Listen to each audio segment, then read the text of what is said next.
हरे कृष्णा। गुरुजी ने बताया जो चीज़ हमें आनंद देती है वही चीज़ हमारे दुख का भी कारण होती है। जिन लोगों से हम बहुत स्नेह करते हैं, प्यार करते हैं, ममता करते हैं, दरअसल दुख भी उन्हीं की वजह से होता है। मन के अंदर ही सुख है और मन के अंदर ही दुख है।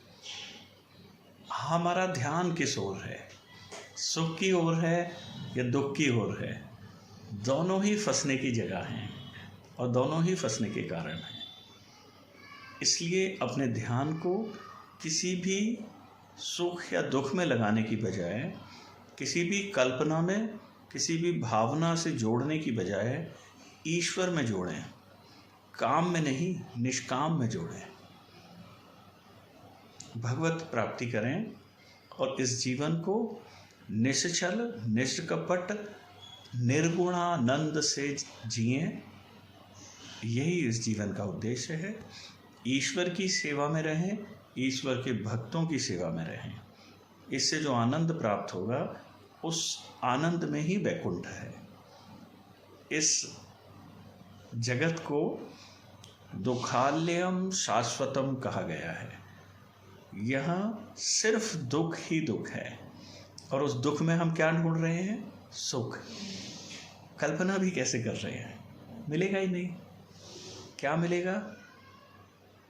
यहाँ पर मिलेगा दुख। और उस दुख का निवारण कैसे होगा? भक्ति से।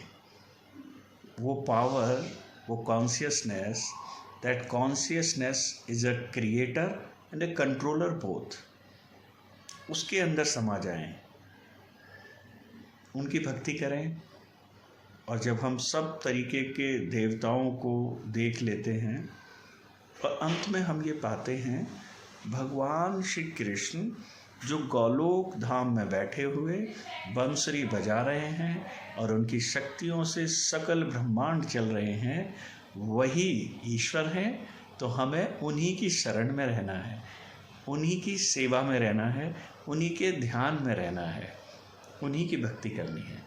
उसी से हम इन भव बंधनों से पार होंगे और भव सागर से पार होंगे। आनंद की प्राप्ति ईश्वर की भक्ति में है, कामनाओं में नहीं।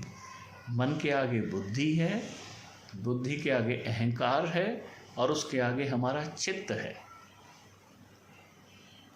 तो अपने चित्त में भी कलिष्ट और अकलिष्ट वृत्तियां हैं, उन वृत्तियों से भी आगे जाएं।